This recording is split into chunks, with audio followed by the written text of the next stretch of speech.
If you like what you watch, then don't forget to follow us on Facebook and Twitter for the latest updates on The More Show. Remember to subscribe to our YouTube channel for new weekly television and radio shows.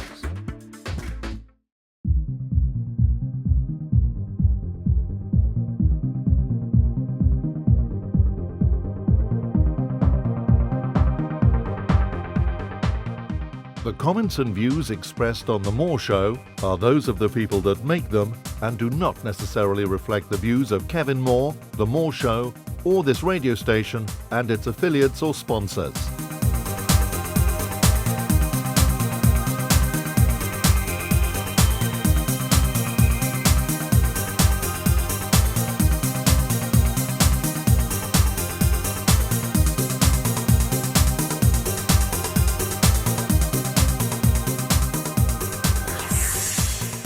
Hello and welcome to another edition of The More Show, which is sponsored by the Mindscape magazine. On today's show, I'm about to be joined by my guest, David Prowse. Now, David was born in Bristol in July 1935, and as a teenager, he became interested in bodybuilding, setting his sights on becoming Mr. Universe.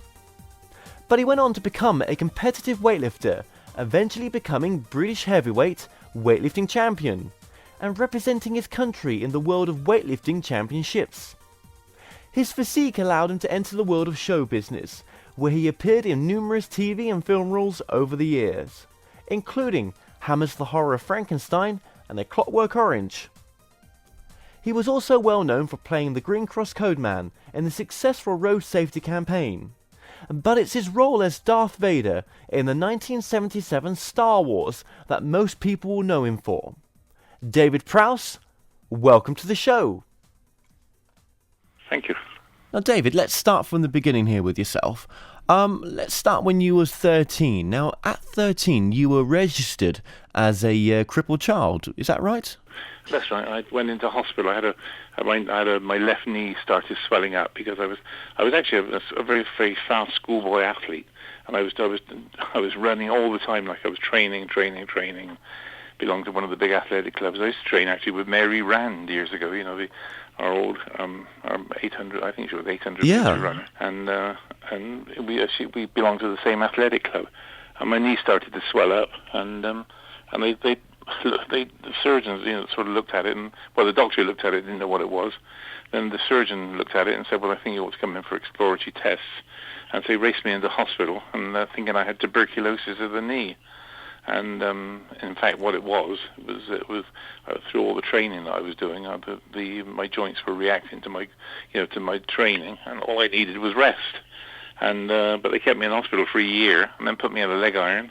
I was 5'9" when I went into hospital. I was 6'3" when I came out, and I went up to 6'5" by the time I came out of the leg iron at 15.5. And then after that, I then obviously my athletic career had gone. And they said, "Well, do some exercises and start to get your leg back stronger." And I started swimming, which I didn't like.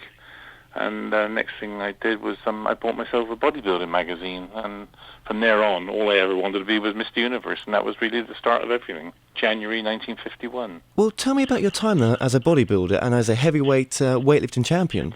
Well, I trained for 9 years. To go from, I was 6'5" and weighed about 11 stone, and I went to 9 years later. I got invited to enter the Mr. Universe contest, and I was 6'7", and I weighed about 17.5 stone. So it was quite a transition. And also, as I said, going from a sort of being registered as a crippled child to being a sort of Mr. Universe contestant. But when I was in the Universe contest, at the end of the competition, the chief of the judges came out to me and he said, "Look, I'm ever so sorry," he said, "but you will never ever win the Mr. Universe." And I said, "Well, why not? What's the problem? I'm the biggest competitor you've ever had, and obviously I can get a lot bigger." And he said, "Well, no, it's nothing to do with your physique." He said, "You've got ugly feet." And I said, I can't train my feet." He said, "Well, I'm sorry." He said, "You've got like sort of large toe joints and hammer toes and things like this." And he said, "If it comes to a decision between two physiques of equal standard, the judges will nitpick, and unfortunately you'll get dropped." And so I thought, well, if that's what bodybuilding is all about, let's chuck it in and do something else. So Yeah. I changed over then to competitive weightlifting as I was getting quite strong, and I held quite a few British weightlifting records at the time, and changed over to what we call Olympic weightlifting. And in 1961, I got third place in the British Heavyweight Championships. In '62, I won it and became British Heavyweight Weightlifting Champion. And I did the World Championships in Budapest. And I also did the Empire and Commonwealth Games in Perth. And in '63, I won it again. '64, I won it again. And in '64, I was training for the Olympic Games in Tokyo and had been selected for the team and set up a qualifying total and all these sorts of things.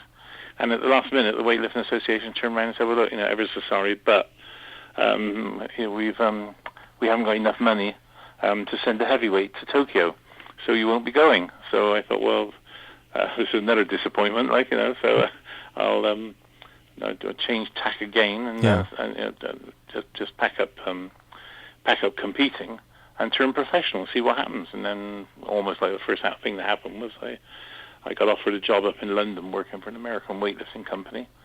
And I came up to London and was sales manager for this particular company for a couple of years. And at the same time, I got my very first offer of a job in show business, which was working for a stunt agency called Tough Guys.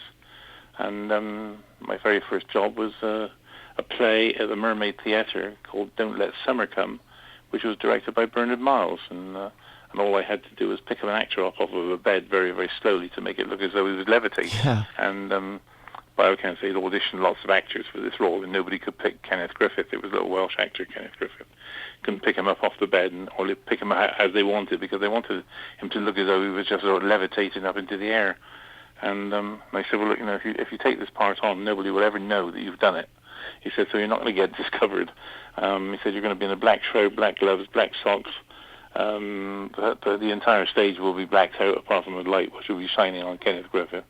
And so as I said, you're not going to be discovered. And as I said, and also because you come into it late, we won't even have time to get your name in the program. So he said, if you're still interested, we'd like to have you. So that's what I did. And what age were you at that point? Oh God, about 27. Okay. I was British champion. And just going back to the other question, I mean, with regards to bodybuilding and the scene in the UK right now, I mean, there's so many young people or a younger generation that are either taking, steroids or I think they're taking it. That's the worst thing that ever happened in the bodybuilding world. Well, in sports in general, it's not only about bodybuilding, but I mean, bodybuilding and weightlifting are two of the biggest culprits. But it's the worst thing. It's the worst thing that ever happened in the drug situation in sports. I mean, as I said, it's not only steroids, but nowadays it's everything else which they have to take to to develop these enormous physiques and this absolute paper thin skin and muscular definition and all this sort of thing. Yeah. I mean, I personally would hate to be a competitive bodybuilder these days. I wouldn't, I would hate it. So what then got you into acting, would you say? What was the push to get into acting? Well, I never wanted to be an actor. I just got this offer out of the blue. I was sales manager for this weightlifting company, and I just happened to call into a gymnasium up in London called Mayfair Gymnasium. And they had this stunt agency attached to it. And they said, look, if ever there was any work in show business, would you be interested? And I said, well, not really, because I'm not an actor. I've never been an actor. And they said, well, don't worry about that. We'll cross that hurdle when we come to it. And as I said, within like 2 weeks, I got a call from the agency saying, get round to the Mermaid Theatre. They're looking for somebody like you. And that basically was the start of it. Yeah. I went to the Mermaid, got the job. And then the next thing I know, the agency started putting me up for things like doing sort of heavy parts, playing always, because I was 6'7", you see, and at that time weighing about 18, 19 stone. So I was, but the difference with me was that I was reasonably good looking, as it were. Or in the past, if you wanted somebody big and heavy, you had to have an ex-wrestler, an ex-boxer, with their cauliflower ears and broken noses and things like this. They looked tough. Whereas I looked reasonably well, because I had all my facial features, as it were. And as I said, then I started getting all these offers of different roles, and then of course my first film came along, which was the original Casino Royale, And the first part I had offered in the film was working opposite Peter Sellers and Ursula Andrews, and I thought, well, that's a good entrance into a movie. Exactly. And then that fell through. But Peter Sellers walked off of the set in the middle of the scene that we were doing, and never came back. So that was the end of that scene. And then they rang me up and said, well, were you that we measured for the Frankenstein outfit? And I said, well, no, it wasn't. And they said, well, we've got this Frankenstein outfit here, and would you like to come up and see if it fits? And I went up to the studio. It was MGM at the time. And, of course, this suit fitted like a glove. And they said, well, you're now going to play Frankenstein opposite David Niven. And I thought, wow, this is what an entry into the film career. And then, of course, while I was working on Casino Royale, I met up with people like Orson Welles, Dahlia Lavi, Barbara Boucher, Peter O'Toole. We had all sorts of character actors coming into this film. It was amazing. Now, at the same time as doing this, you then got into the work of the road safety as the Green Cross Code man. That came much later. Well, tell me about the work on the road safety. Well, in 1976, I had the two greatest offers ever. One was Star Wars. And it's exactly the same time I went for an audition. My agent got in touch with me and she said, look, there, Ogilvy, Benson and Mather, which is the big advertising agency, have got the contract from the Department of Transport, or the Central Office of Information, to do a whole series of road safety commercials for children. And it's for the road safety code called the Green Cross Code. And they were looking for a Superman type character, I went along for I was the only person that went for it, actually. I went there to see them, and they said, yeah, definitely, you're definitely just exactly what we're looking for. Thank you very much. The job's yours. I said, well, when do you want to film? Because it looks as though I'm just about to start work on a movie called Star Wars. And they said, oh, don't worry about that. You go ahead and accept Star Wars, and we'll get in touch with you, when we need you, because we want to get the commercials done in time for the September, October, November period leading up to Christmas. And this was right at the beginning of the year. Yeah. And so off I went. I went off and did Star Wars, of course. And but I was on Star Wars for 5 months. And every so often I would get a call from the Department of Transport, and they said, well, any idea when you're going to finish on this movie? And I said, no, not as yet. And then they'd ring me up a month later and say, what's the situation? And I would say, well, I'm still working on it. And then a bit later on, they call again, and they say, well, how much longer are you going to be on this movie for? What's it like? And I said, well, it's a right old load of rubbish, actually. and eventually they turned around and said, it was getting towards September time, and they said, well, look, either you get a week off, or we're going to recast.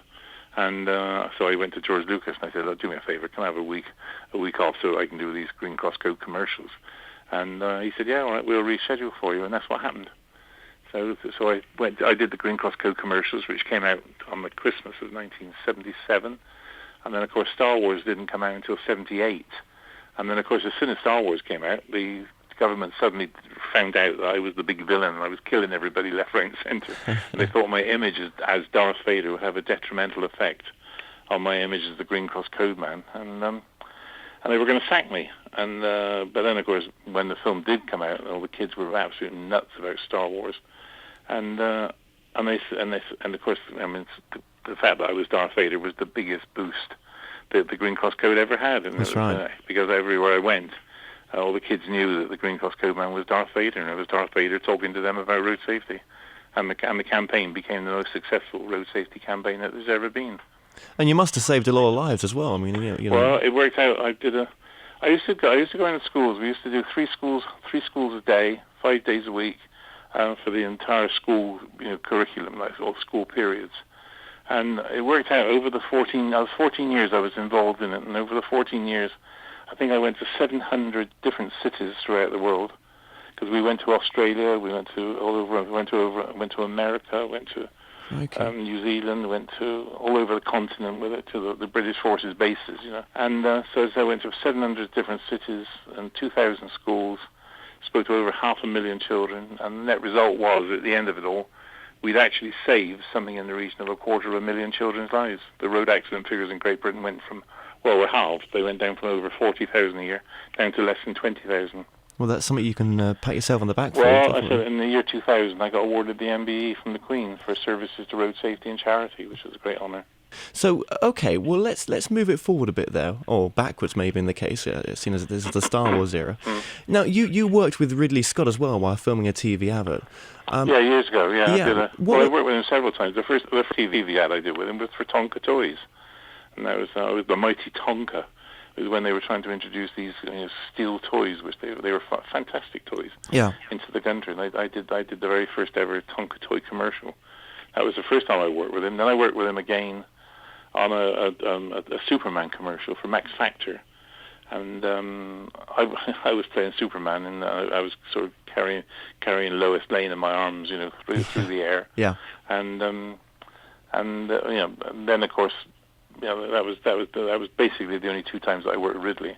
And what was he like to work with? I mean, what was he? He was nice, very pleasant. I enjoyed working with him. I'd love to work with him again. And so I would dearly have loved to work with him on Robin Hood, and I'd love to have done something on that one. But my problem is I'm not walking very well at the moment with a guy. I've got a hip problem, so funny enough, my agent just called me about 10 minutes ago, and he said, we're getting loads of offers of work for you, but as soon as they know you're not walking properly, they can't use you. So you also got the part in the Stanley Kubrick's 1971 Clockwork Orange as Julian. Well, now you're going way back now, because that was 1970. Yeah, that's right, 1970. What was Kubrick like to work with? Oh, he was lovely. I enjoyed him very much. The thing with Kubrick is everybody was frightened to death of him, and I went to see him to start with, and I had terrible problems with the appointments. I kept on cancelling not cancelling them, but not turning up to the appointments I made. And eventually they turned around and said, "Well, look, we definitely, Stanley definitely wants to see you. Can you make an appointment at your convenience?" I thought, well, the only time he's definitely going to be there, it was say 8:00 on a Sunday night. Yeah. So I went to see it. I went to his house. It was 8:00 on the Sunday night, and he was there waiting for me. And he said, "Well, look, this is the part I want you to do. Just read this line." And there was only one line. And he said, "Well, of course I can tell you're not acting." I said, "Well, how do you act with one line, Yeah. But he was really nice, and I got on fabulously well with him, and we finished up the film The Best of Friends, and with an open invite to go to his house. And he said, "If ever you're up in Elstree and you're passing by and want to come in for a cup of tea, you're more than welcome." And it was quite strange actually, because just recently, earlier this year, we had a big exhibition at the Museum in London. Okay. And a lady comes up to me. She said, "You don't recognise me, do you?" And I said, "No." I said, "Who are you?" She said, "I'm Stanley Kubrick's daughter." And I said, "Well, hang on a minute." Wow. I said, "I haven't seen you since 1970." And I said, "We're talking about nearly 40 years ago. Yes. that I would have seen you." She said, "Well, I used to come to the house to watch you filming."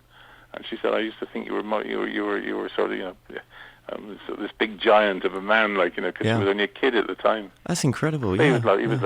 I liked him very much. Of course. And do you still keep in contact with the daughter now? She gave me her business card and things like that, but I've not been in touch with her since. And is it true that Stanley would take so many takes to shoot just one scene? Oh yeah. I mean, I before the film started. Not before the film started, but before I got involved, I thought myself, I must go and see him work.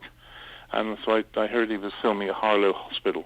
Okay. And Alex was being interviewed by the psychiatrist, and after he jumped out of the window, and and that's Malcolm McDowell you're talking about there. Yeah, Malcolm McDowell. Yeah. So I got to the hospital at about 11:00 in the morning, and he was already on takes 30 something. I mean, normally speaking, nowadays, when you do a film. It's like do 1, 2, 3 takes at the most. You probably do one. Even if the first one's right, you always take another one just for an insurance purpose. Yeah. And you only do a couple of takes, 4 or 5 at the absolute maximum. But Stanley was already on take 30 something when I got there at 11:00 in the morning, and he finished at 4:00 in the afternoon on take 70 something. Wow. Absolutely ridiculous. Because everybody comes out and says, "Well, what a genius Stanley Kubrick was," and I said, "Well, if you're in Stanley Kubrick's position, admittedly, as I said, he has what I call the eye of the director. He can see everything that he wants to see, and he knows exactly what he wants to do. Yes. But number one, he's got a choice of doing anything he wants. Because I mean, all the film companies were falling over backwards to offer him work. So as I said, he's got the choice of doing anything that he wants to do. He can do. And secondly, he's got unlimited amount of money. Thirdly, he's got unlimited. He can. Every actor in the world is clamoring to work for him, And at the 3, 4, he's got an unlimited amount of time. And as I said, and number 5, he employs the very best technicians.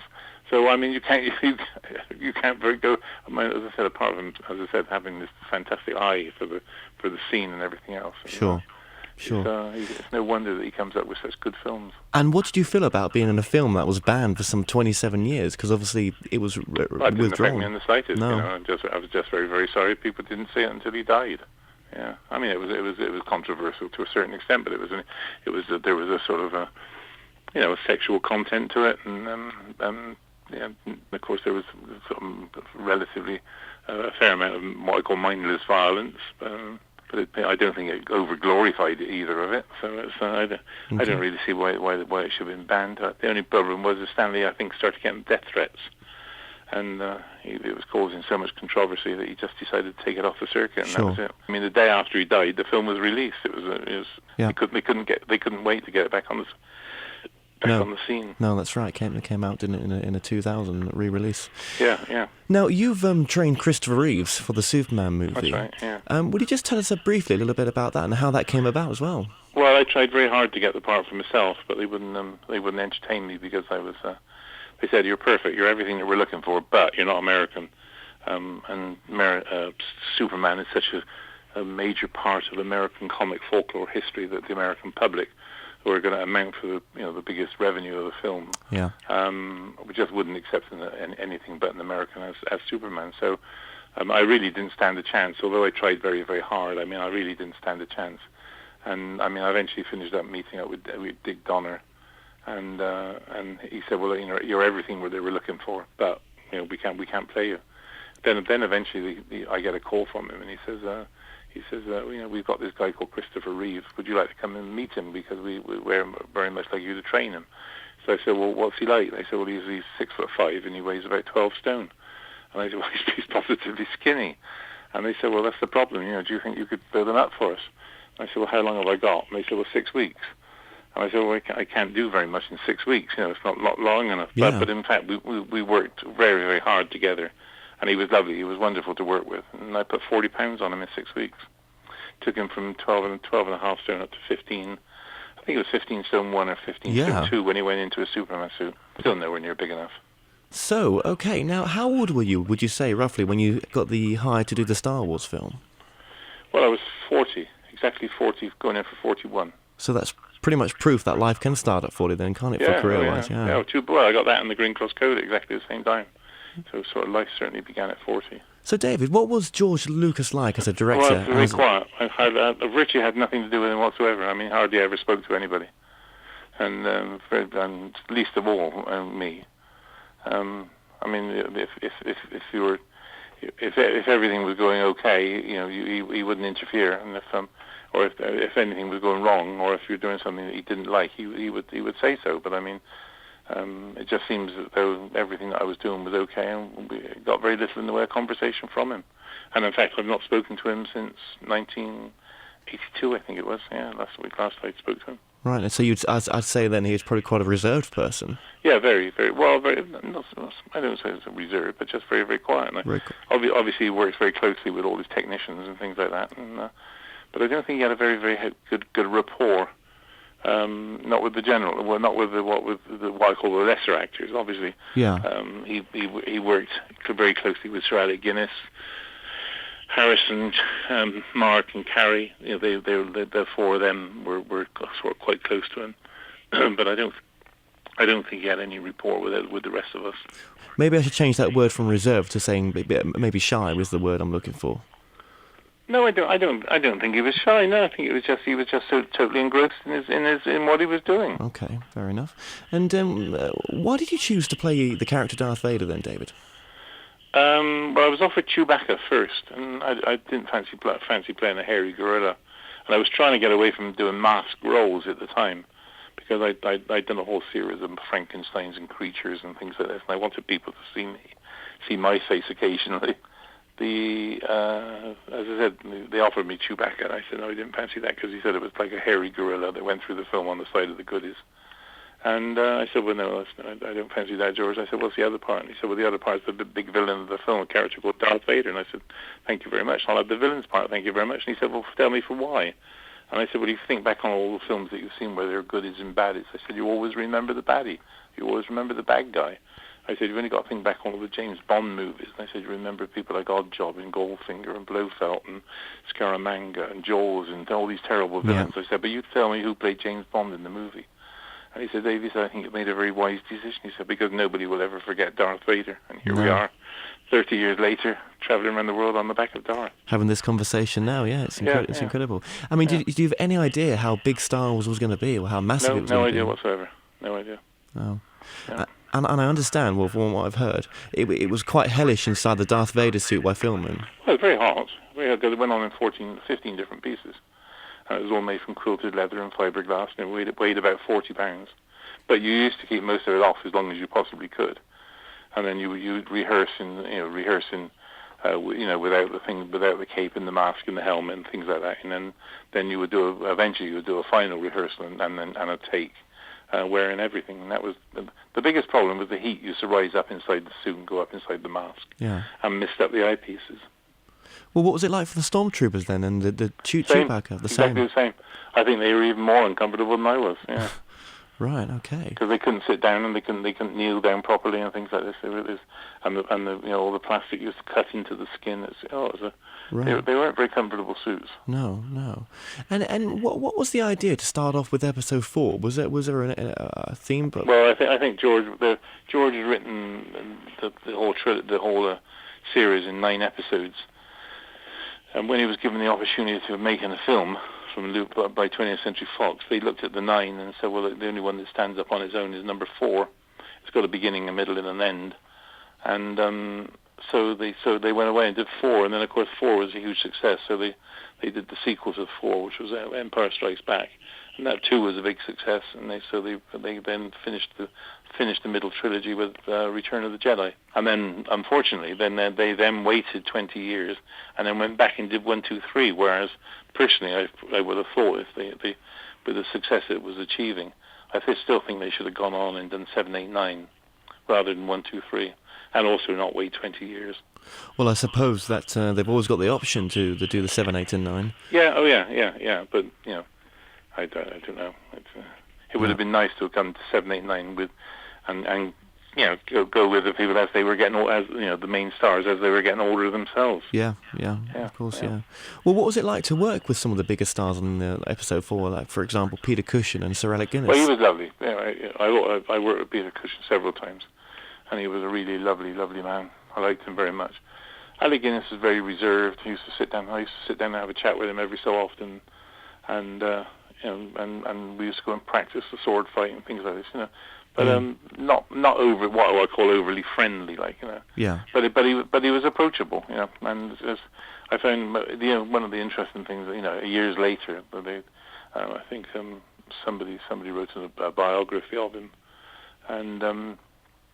It was a huge, great, thick tome, this book is, and I thought, I wonder if I got a mention in it, and so I looked at the index on this book, and it said like page 475 or whatever it was, Dave Prowse, and it's just got one mention, so I turned up page 475, and we when I got the role, one of the first things that happened was I got invited to go to Elstree Studios to have lunch with Sir Alec Guinness. So it was George Lucas, myself, and Gary Kurtz, the producer, and Sir Alec Guinness, and we had this very, very nice lunch, and then went over to the studios to meet up with the stunt arranger. You see, so that was the first time I met him, and in his book he says the only mention I have in the book, it says had lunch today with Dave Prowse, the actor the gentleman who is going to play Darth Vader.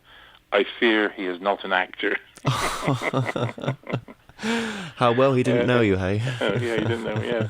And I look at it now and I think, well, who is it everybody remembers from Star Wars? Exactly. It's always Darth Vader, it's not Alec Guinness. Yeah, they don't right. remember Obi-Wan Kenobi. Yeah. Well, what did you think when you first saw the lightsabers on screen with all the special effects added? I mean, you must have... Well, so we only fought with sticks. I mean, Yeah. on the screen, I thought it was tremendous. I Yeah. mean, on the first movie, I think everything was hand-painted in on the negative, whereas it was all CG'd in the second and third. I also had a stuntman, so I did all the sword duel in the first, Visceralic, and then I did part of it in the second with Mark. And then eventually they decided it would be much better if they had a professional swordsman, as it were. Sure. And they got the British fencing coach in to come and be my stunt double, which I was thrilled to bits about, because I wasn't very happy doing the stunt work, the sword fighting. I thought there's obviously you can get somebody much better at it than me, and that's what they did. So, the character R2-D2. We've just had Kenny Baker on the show before yourself. What was he like to work with? Very nice. I still see him now. I mean, still work together. We do all the conventions together. He's not a well man at the moment, but he's just had a bit of a health scare, and they're not allowing him to fly. So Yeah. And then R2, Kenny Baker I see regularly. Boba Fett I see regularly. Most and all the sort of lesser characters I see.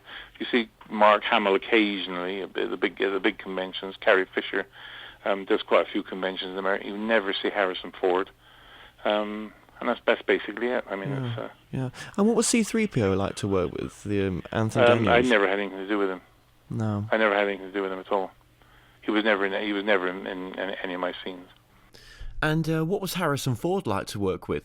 He was nice, very pleasant. I used to when Billy D. Williams came along, they bought themselves some weights and they wanted to train together. So I used to give them a bit of instruction as to what to do and what not to do, and they were quite pleasant. Yeah. And obviously with Star Wars, with it, the technology was so new. You must have worked on blue screen technology for the first time, and well, it was new in the industry, I believe, back then in '76. Yes, it was, but I can't remember whether I worked, whether I did any blue screen stuff. I can't remember. I must have done, but I can't remember much about it. Now, regarding the Darth Vader voice, which is probably a question you get quite a bit, was you ever consulted that it was going to be overdubbed? No. Well, I think it was fairly obvious that they were going to have to do something, because all the dialogue. I had to learn all the dialogue and deliver the dialogue through all three movies. Yeah. But of course, everything that I was saying was muffled because it was coming through the mask, you see.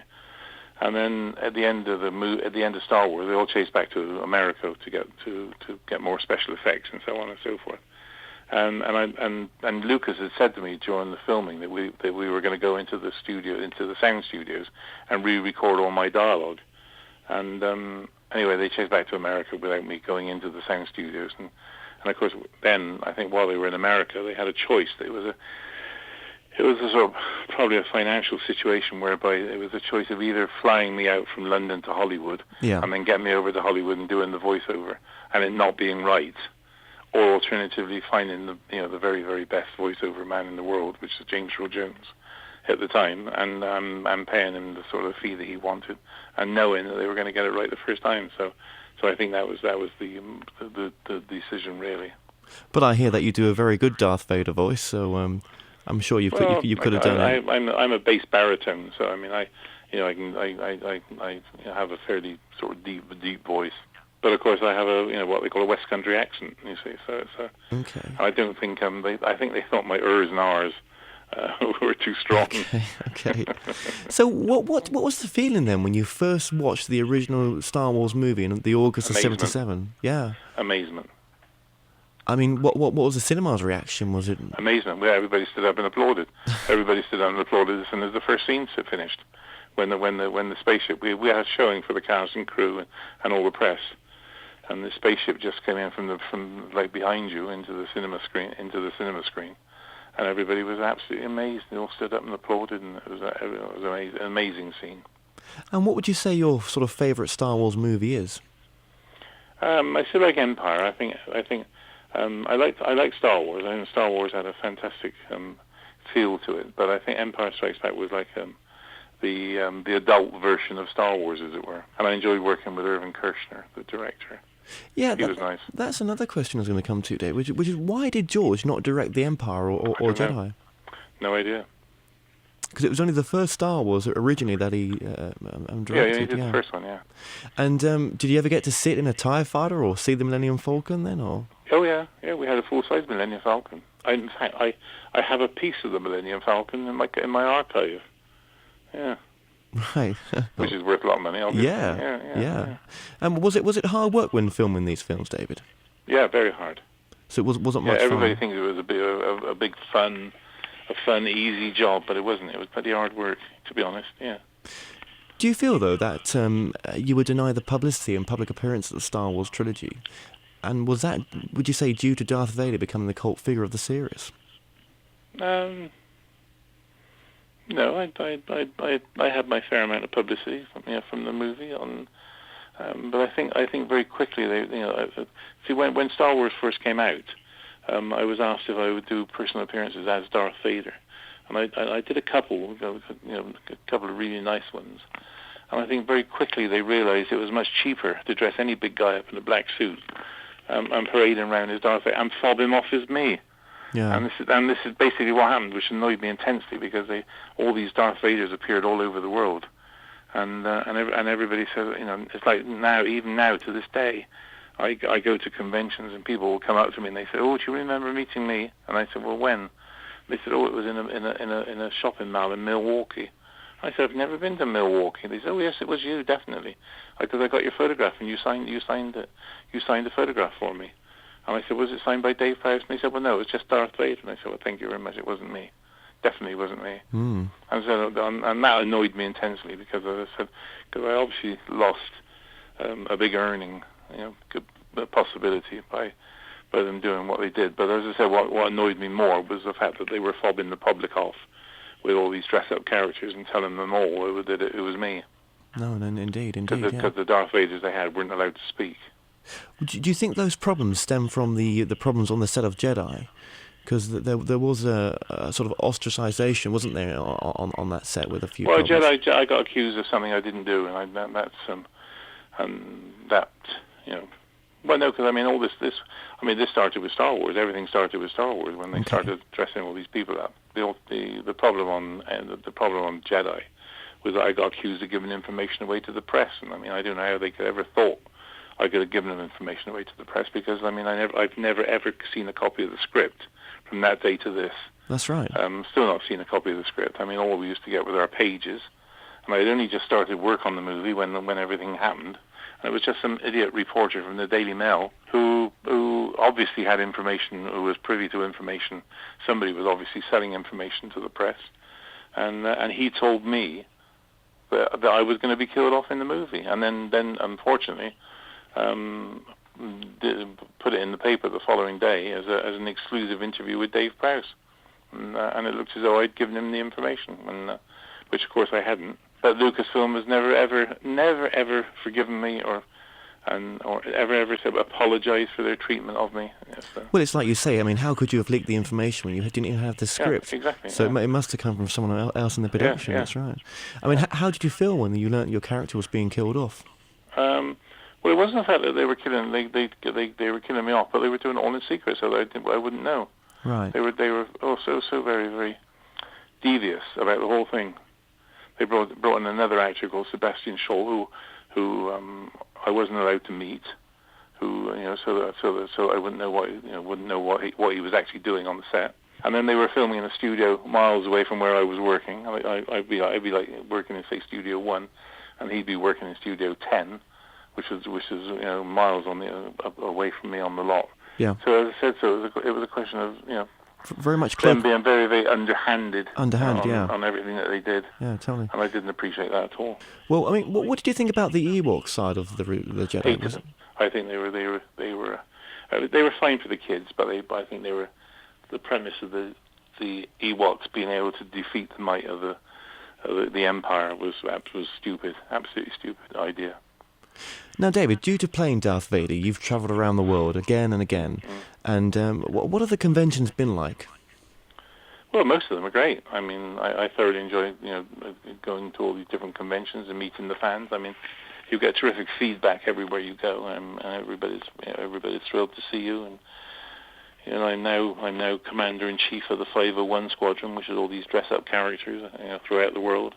And so I get escorts, wherever I appear at these conventions. It's nice. That's really cool. I love it. The only thing which I don't like is I'm getting a bit sick and tired of the long haul flights. Going to and fro. I mean, I went to Mexico just recently, and that was like 13 hours on the plane getting there, and 13 hours getting back, and then I did Orlando this week, and that was like 7 or 8 hours on the plane, and they're long flights, aren't they?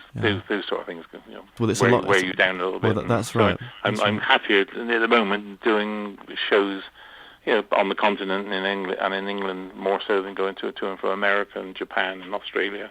And what charities do you do work for right now, currently?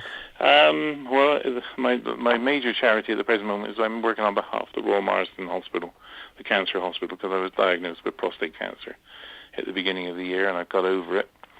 And so I'm trying to raise funds for the Prostate Cancer Association and the Royal Marsden Hospital. I'm also vice president of the FAB organisation, which is the Physically Handicapped and Able-Bodied Association. I'm also working with a charity called Walk Once More, which is a spinal injury charity. And through them, I've been asked if I'll get associated with the Reeve Irvine Institute for Stem Cell Research in America, which is obviously to do with Christopher Reeve. There's also, I'm also patron of the Wheelchair Users Association. You get involved in all sorts of different things. I help with the Royal Army Benevolent Fund. You lend your name to all sorts of different charities and help wherever you possibly can. What we'll do is we're going to dedicate a page to you on the website, so we'll put those links on that website so people can come. As I said, the main two charities. Well, I mean, all the charities that I mentioned are obviously very, very worthwhile causes. And, so the more publicity you can give them, the better. Sure. Now, David, just briefly, tell me about your relationship with Arnold Schwarzenegger and how that started. Well, he was a Mr. Universe contestant years ago, and I met up with him when he was 18 actually, and then he came over and he came over to England and he stayed with a gym owner in East London, a guy called Wag Bennett, and his wife Diane, and they taught him English and basically trained him over here, and then of course he eventually. It became the greatest physique in the world, and then when it obviously went to America, and everything is snowballed then. But when he was like in his early days as Mr. Universe, he was like Mr. Universe, and I was the British heavyweight weightlifting champion at the time, and we used to do shows together. So he would go to these physical culture shows and do all the muscle stuff, and I would do all the heavy weightlifting, and so we were on the same bill, as it were. Sure. And then, of course, over the years, I've always kept in touch. And then last year, a couple of years ago, 3 or 4 years ago, he did a reference for me for a work permit for America, and hopefully he's just in the process of doing another one for me at the present moment. So you keep in contact, yeah. Yeah. That's incredible. But primarily through his association with Wag and Diane Bennett, who were the sort of mentors over here. Okay. Now, your book, Straight from the Force's Mouth, that's still... Yeah, I was going to say, you can still currently get second-hand copies of Amazon, but will it ever be republished, do you think? Yes, well, we're coming out with a whole new edition. It's been edited at the present moment. I've written another book, which is a more in-depth autobiography bit. Or at least go at this. The editors write to me every so often, and they say, "Oh, can you tell us a little bit more about this? And why did this happen? And how did that happen? And where did you go after that? And so on and so forth." And so now I'm trying to fill in all the breaks that there were in the first one. I'm making the second one, or the new one, which we're working on. It's going to be a much better and a more informative book. Okay, all right. Well, we'll get you back on for Open Lines to promote that book, definitely. And just one question that's popped in my head there, really. Did your bodybuilding career, did it would you say it affected your current health? Well, I think no. I think all I'd say for now is that I'm reaping the rewards of 50 years of abuse. Because I mean, if you when you're heavyweight, when you're lifting all these heavy weights, Yeah. obviously your body takes its toll, as it were. And I think I was very lucky because I had very few injuries. In fact, I can only think of one major injury that I ever had, and that was to my hip. And unfortunately, once that set in, once I had the injury to my hip, things just seemed to go wrong from then on, because I had my right hip went to start with, and then I had problems with my left hip, and then I had problems with my ankle. It was like arthritis set in, Yeah. and then sort of moved around my body, as it were. But that's the only problem I have. And what advice would you give to people wanting to get into acting that can't seem to make their break right now? Oh, it's very, very much a hit and miss thing. It's you really can't give anybody any advice. If you're interested, I always tell people the best thing to do is get plenty of what I call amateur dramatics. Get yourself into like either like a music review company or an amateur dramatic club and things like this, and get as much experience as you can doing plays and musicals and all sorts of things, and become as rounded a performer as you possibly can. And then once you have the confidence of doing all that, then start pushing yourself towards the professional side. Get yourself hawk yourself around to the agencies, get some really good photographs taken. Yeah. Just try and get as much experience as you possibly can. Okay. And what websites can people find you on? Well, the best one is, the only one they can find me on is www.darthvader-starwars.com. Right. That's the only one I have. We'll put a link from that on the site as well. Yeah, please, if you would. Yeah, that'd be nice. And they can, I sell photographs and things like that from the website, and I've got the Straight from the Forces Marathon MP3 player as well. Right. On MP3, so they can buy that and listen to it merrily away. Yeah, so you can still get the MP3 disc. Well, that's good. Yeah. Okay, well, we'll put a link on there as well for that. Well, look, Yeah. David, I want to just thank you so much for coming on today. And That was very nice talking to you. It's an honour to have you on the show.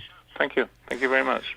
To find out more information on my guest David Prowse, go to darthvader-starwars.com, or you can buy his book from Amazon, which is Straight from the Force's Mouth, or remember that he's available on my website, themoreshow.co.uk, and if you look up David or Kenny Baker under past guests, you'll find their links, their books, their websites are all available there. Well, until next time, from my guest and myself, be safe.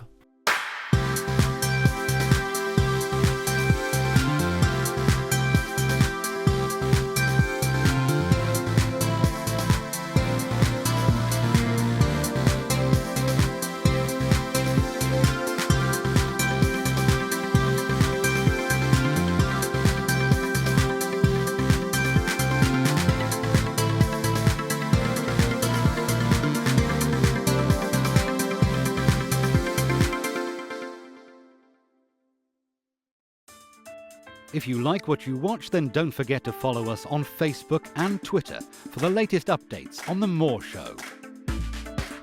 Remember to subscribe to our YouTube channel for new weekly television and radio shows.